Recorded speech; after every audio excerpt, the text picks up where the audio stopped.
नमस्कार साथियों, 9 मई 2021 की डेली करंट अफेयर्स की क्लास में आज हम बात करेंगे कुछ महत्वपूर्ण करंट के प्रश्न।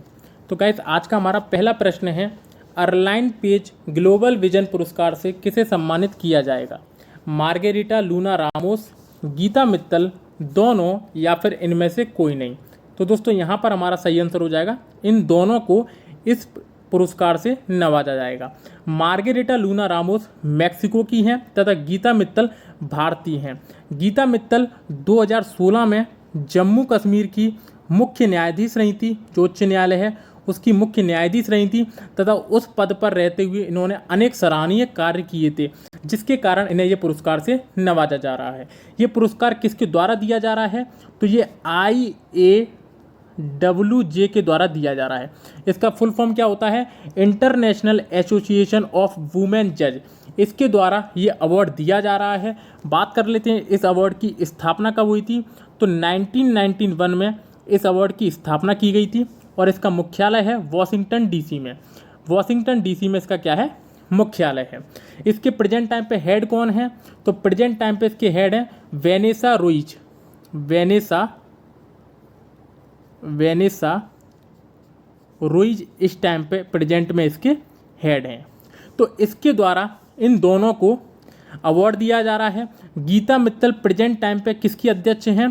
तो BCCC की अध्यक्ष हैं। ये BCCC की अध्यक्ष हैं। और दो बातें और याद रखना कि BCCC की अध्यक्ष रहने वाली पहली भारतीय महिला गीता मित्तल हैं तथा ये अवार्ड पाने वाली भी पहली महिला गीता मित्तल हैं। तो दोस्तों, ये सारे प्रश्नों को आपको इस क्वेश्चन में याद रखना है। IAWJ से यदि प्रश्न बनता है तो आपको इसको भी याद रखना है। तो चलिए गाइस, आज के हम नेक्स्ट क्वेश्चन की तरफ चलते हैं। अगला क्वेश्चन है गाइस, हाल ही में DRDO द्वारा निर्मित किस दवा को DCGI द्वारा इमरजेंसी अप्रूवल दे दिया गया है? तो दोस्तों, ये दवा है 2DG। इसका फुल फॉर्म क्या है? तो 2-डीऑक्सी डी ग्लूकोज ये दवा है। इस दवा का काम क्या है? तो दोस्तों, कोरोना संक्रमित यदि कोई भी व्यक्ति है और उसको ये दवा दे दी जाती है तो वो तुरंत कोरोना का जो संक्रमण है उससे वो छुटकारा पा लेगा तथा तुरंत रिकवर कर लेगा तथा उस संक्रमण को फैलने भी नहीं देगा। ये इस दवा का कार्य है, जिसको प्रेजेंट टाइम पे अप्रूवल मिल गया है। किसने दिया है? DCGI, जिसका फुल फॉर्म होता है drugs controller general of India. Drugs controller general of India द्वारा इसको अनुमति दे दी गई है। बात करते हैं DRDO की। तो DRDO की स्थापना कब की गई थी? 1958 में। इसका मुख्यालय दिल्ली तथा इसके प्रेजेंट टाइम पे अध्यक्ष जी सतीश रेड्डी इसके प्रेजेंट टाइम पे अध्यक्ष हैं। तो ये सारी बातें हमें इस क्वेश्चन में याद रखना है। तो दोस्तों, प्रेजेंट टाइम पे 2DG को अप्रूवल दे दिया है। चलिए guys, next question, corona virus का नया स्ट्रेन N440 के पहली बार किस राज्य में पाया गया है? तो दोस्तों, ये पाया गया है आंध्र प्रदेश में। आंध्र प्रदेश में N440 के जो कि कोरोना वायरस का नया स्ट्रेन है वो पाया गया है। दोस्तों, ये जो है वो जनरली कोरोना वायरस से, नॉर्मल कोरोना वायरस से 15 गुना ज़्यादा खतरनाक है। और आप देख रहे हो कि कोरोना वायरस की जो हालत है वो पशुओं को भी हो रही है। यदि हम बात करें अभी जानवरों में, तो जो नेहरू जूलॉजिकल गार्डन है जो हैदराबाद में, उसमें 8 बाघों को अभी हुआ था कोरोना, जो हमने कल या परसों की करंट में आपको बताया भी है। तो दोस्तों, ये जानवरों में भी बहुत भयंकर तरीके से फैला है। हाल ही में WHO ने बताया है कि कोरोना वायरस अब हवा में भी फैल रहा है, जो उसने पहले मना कर दिया था। तो दोस्तों, बच के रहिएगा इस कोरोना से। तो नया स्ट्रेन N440 के किस राज्य में देखा गया है? तो आंध्र प्रदेश राज्य में देखा गया है। तो चलिए गाइस, नेक्स्ट क्वेश्चन की तरफ चलते हैं। 8 मई को किस दिवस के रूप में मनाया जाता है? तो दोस्तों, इसे मनाया जाता है विश्व रेड क्रॉस दिवस के रूप में। 8 मई 1828 को हेनरी ड्यूरेंट का जन्मदिन था और उन्हीं के जन्मदिन की याद में इस दिवस को मनाया जाता है। इस दिवस की स्थापना कब हुई थी? 1863 में हेनरी ड्यूरेंट के प्रयासों से की गई थी। और विश्व रेड क्रॉस जो रेड क्रॉस है, इसका काम क्या है? तो आपातकालीन स्थिति में लोगों की रक्षा करना, जो आपदा आती है उसमें लोगों की रक्षा करना। और दोस्तों, इसको 3 बार नोबेल पुरस्कार मिल चुका है, 1917 में, 1944 में तथा 1963 में। 3 बार इसको नोबेल पुरस्कार दिया जा चुका है। तो दोस्तों ये तीनों चीज़ें आप याद रखना।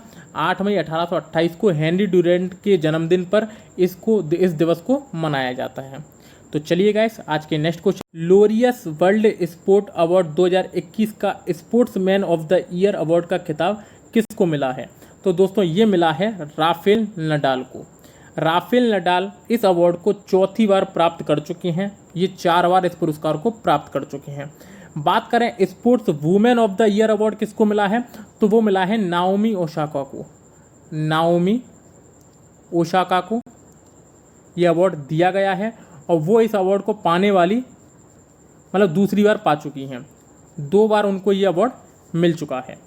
तो राफेल नडाल इस अवार्ड को 4 बार पा चुके हैं, नाओमी ओसाका इस अवार्ड को 2 बार पा चुके हैं। तो स्पोर्ट्समैन ऑफ द ईयर का अवार्ड राफेल नडाल को और sports women of the year किसको मिला है, नाओमी ओसाका को। चलिए गाइस, नेक्स्ट क्वेश्चन, हाल ही में सीमा सड़क संगठन ने अपना कौन सा स्थापना दिवस मनाया है? तो दोस्तों ये मनाया है 61वां स्थापना दिवस BRO द्वारा मनाया गया है। BRO की स्थापना कब हुई थी? तो 7 मई 1960 को इसकी स्थापना की गई थी और प्रेजेंट टाइम पे इसका 61वां स्थापना दिवस मनाया गया है। इसका फुल फॉर्म क्या होता है? तो बॉर्डर रोड्स ऑर्गेनाइजेशन, जिसका काम होता है सड़क का निर्माण करना, जो सीमा है उन सीमाओं पर सड़क का निर्माण करना। तो दोस्तों इस प्रश्न में आपको याद रखना है कि ये जो काम करता है रक्षा मंत्रालय के अंतर्गत कार्य करता है और इसका जो ध्येय वाक्य है वो है श्रमेण सर्वम साध्यम। ये इसका ध्येय वाक्य है, श्रमेण सर्वम साध्यम। तो ये सारी चीज़ों को आपको याद रखना है। चलिए guys, next question, Himachal Pradesh पर्वत धारा योजना के तहत जल स्रोतों के जीर्णोद्धार के लिए कितने रुपए व्यय करेगा? दोस्तों इनकी एक नई योजना है हिमाचल प्रदेश की पर्वत धारा योजना। इसके तहत ये कितने रुपए का व्यय करेगा? तो दोस्तों ये करेगा 2.76 करोड़ रुपए का व्यय करेगा। तो आपको इस प्रश्न में 2 चीज़ें याद रखनी है कि हिमाचल प्रदेश की ये योजना है पर्वत धारा योजना और कितने रुपए व्यय करेगा इसमें, तो 2.76 करोड़ रुपए ये व्यय करेगा। तो इन दोनों चीज़ों को दोस्तों आप याद रखना। चलिए गाइस, नेक्स्ट क्वेश्चन, हाल ही में चीन ने किस देश के साथ अपने सभी व्यापारिक समझौतों पर रोक लगा दी है? तो गाइस ये लगा दी है ऑस्ट्रेलिया पर। ऑस्ट्रेलिया पर चीन ने सारे व्यापारिक समझौतों पर रोक लगा दी है। काफ़ी टाइम से इन लोगों में ये विवाद चल रहा था, तो जो कि अब सामने आ रहा है। चीन इसलिए खफा था, चीन तो इनसे 2019 से खफा है क्योंकि 2019 में कोरोना वायरस को लेकर ऑस्ट्रेलिया ने जांच की मांग की थी, तो जिसको लेकर चीन थोड़ा सा गुस्से में था और चीन और ऑस्ट्रेलिया के संबंधों में 2019 से ही कड़वाहट आ रही थी, जो कि प्रेजेंट टाइम पे देखने को मिली है। उन्होंने अपने सारे व्यापारिक समझौतों पर रोक लगा दी है। काफ़ी सामान ऑस्ट्रेलिया से चीन पर आयात करता था और काफ़ी चीज़ें निर्यात भी करता था। तो दोस्तों फिलहाल में ऑस्ट्रेलिया पर रोक लगा दी है। चलिए दोस्तों, नेक्स्ट क्वेश्चन, हाल ही में शेष नारायण सिंह का निधन हो गया है। वह थे शेष नारायण सिंह। दोस्तों ये पत्रकार थे शेष नारायण सिंह। तो गाइस इस क्वेश्चन को आपको इतना ही याद रखना है कि शेष नारायण सिंह पत्रकार थे। चलिए दोस्तों, नेक्स्ट क्वेश्चन, किस उर्दू लेखक और कवि का हाल ही में निधन हो गया है? तो दोस्तों ये हो गया है हमारे शमीम हनफी का। शमीम हनफी जी का हाल ही में निधन हो गया है और ये उर्दू लेखक और कवि थे। तो दोस्तों इस प्रकार से डेली के हमारे 10 क्वेश्चन सॉल्व होते हैं। अब दोस्तों हम बात करते हैं कल का हमने जो आपसे प्रश्न पूछा था। चलिए कल के प्रश्न की तरफ चलते हैं।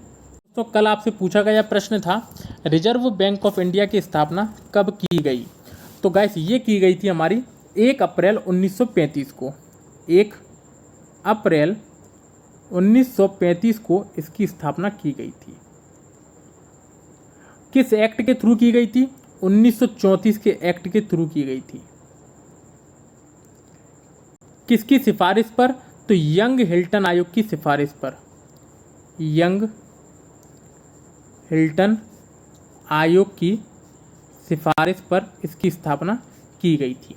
रिजर्व बैंक ऑफ इंडिया में एक अध्यक्ष होता है, 4 इसके गवर्नर होते हैं, मतलब एक गवर्नर होता है और 4 उप गवर्नर होते हैं। प्रेजेंट टाइम में चौथा उप गवर्नर नियुक्त हुआ है टी रविशंकर। याद रखना टी रविशंकर जो चौथे उप गवर्नर के रूप में नियुक्त किए गए हैं। और गवर्नर कौन है? तो शक्तिकांत दास जो कि 25वें नंबर के गवर्नर हैं।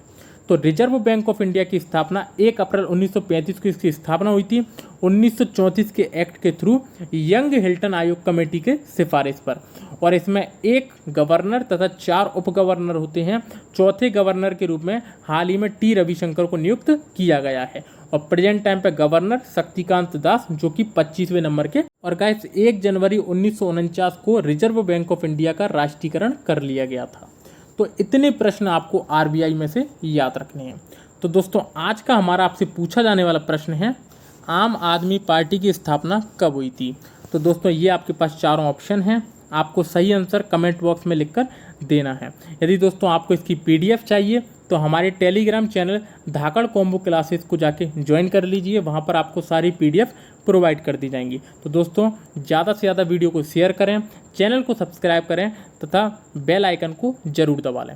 फिर मिलते हैं दोस्तों कल नेक्स्ट करंट की क्लास के साथ, तब तक के लिए धन्यवाद।